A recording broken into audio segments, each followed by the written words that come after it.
कांग्रेस की तैयारी पूरी है और ये डबल इंजन की सरकार से पूरे लोग त्रस्त हैं और ये खाली घोषणाओं और झूठे वादों के अलावा इन्होंने कुछ नहीं किया। 3 साल तक ऐसे सूखे में निकाल दिया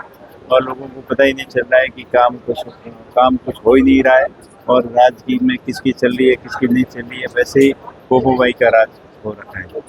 अलग अलग नगर पालिका के अलग अलग मुद्दे हैं, उनका मैनिफेस्टो अलग है। कांग्रेस अलग अलग नगर पालिका का मैनिफेस्टो जारी करेगी।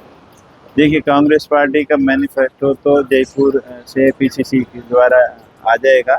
और जल्दी ही आने वाला है और वैसे कोई अलग नहीं है। अलग परिस्थितियां हो सकती है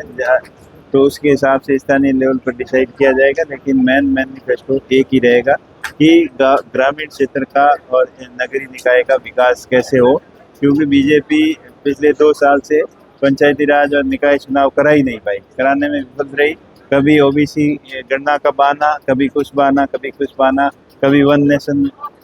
वन इलेक्शन की बात करके, वन स्टेट वन इलेक्शन की बात करके चुनाव हमेशा टालती रही। टाला इसलिए कि उन्हें डर था कि हम जीत नहीं पाएंगे और अभी भी यही स्थिति है कि स्थानीय निकाय चुनाव हो चाहे पंचायती राज चुनाव हो, बीजेपी को पूरी तरीके से परास्त करेगी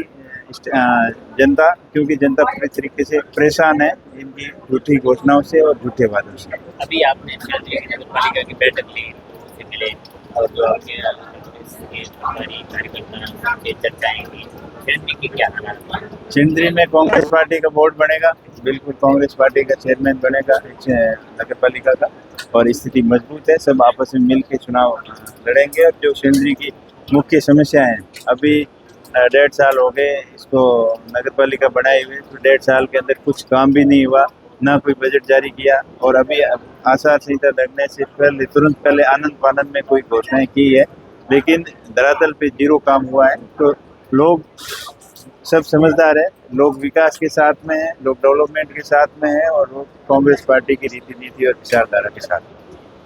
एक सवाल जो किसानों से जुड़ा हुआ है कि जो 400 केवी 765 केवी हाईटेंशन की जो लाइनें गुजर रही है, किसानों को ना ही तो उचित मुआवजा मिल रहा है, उनकी बाढ़ें टूटी जा रही है, फसलें नष्ट की जा रही है और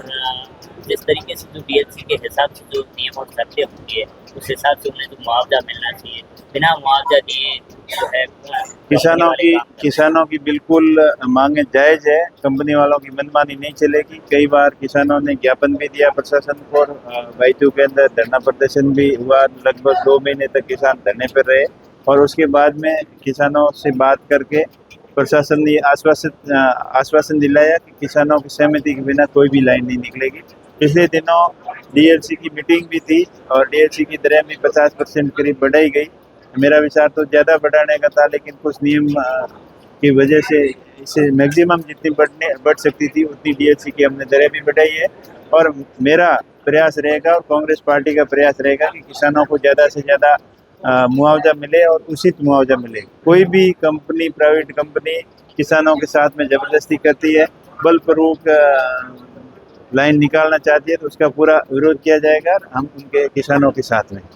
देखिए, संविधान सद्भावना यात्रा निकालने का मकसद हमारा सिर्फ एक ही था कि जिस प्रकार हमारे थारकी क्षेत्र के वासी हमेशा सदियों से आपस में भाई भाई की तरफ रहे हैं, चाहे किसी भी धर्म के हो, किसी भी जाति के हो, किसी भी संप्रदाय के हो, सब आपस में एक दूसरे का रिश्ता आप पड़ोसी की तरह है, भाई की तरह है, तो वो रिश्ते हमारे कायम रहे, ये संदेश देने के मकसद से ये संविधान सद्भावना यात्रा निकाली कि हमारी सद्भावना और आस्था संविधान के अंदर है और संविधान से ही देश चलता है, न कि तुगलकी फरमानों से देश चलता है। जिस प्रकार पिछले दिनों तुगलकी फरमान जारी करके एक विशेष समुदाय को टारगेट करके उनके आस्था के केंद्रों को टारगेट किया गया और जो व्यावसायिक प्रतिष्ठान थे उनको तोड़ा गया और उसके खिलाफ पूरे क्षेत्र के लोगों के अंदर रोष था और उसी के तहत पूरे देश को संदेश देने के लिए कि पश्चिम राजस्थान का सीमांत क्षेत्र सदियों से शांत है और आगे भी शांत रहना चाह रहा है। किसी भी प्रकार की कोई भी ताकत हमें आपस में लड़ा नहीं सकती, हमें बांट नहीं सकती। इस शांति का और सद्भावना का संदेश देने के लिए ये यात्रा निकाली गई और यात्रा पूर्ण तरीके से सफल रही और सभी लोग साथ में आए। कांग्रेस पार्टी की नहीं, क्षेत्र के विषय सभी प्रमुख लोग जो अपने संप्रदाय के प्रमुख है, जो कि संगठनों अग्रिम संगठनों के और सामाजिक लोग थे, वो सभी लोगों ने बढ़ चढ़ कर हिस्सा लिया और एक शांति का संदेश दिया पूरे देश को।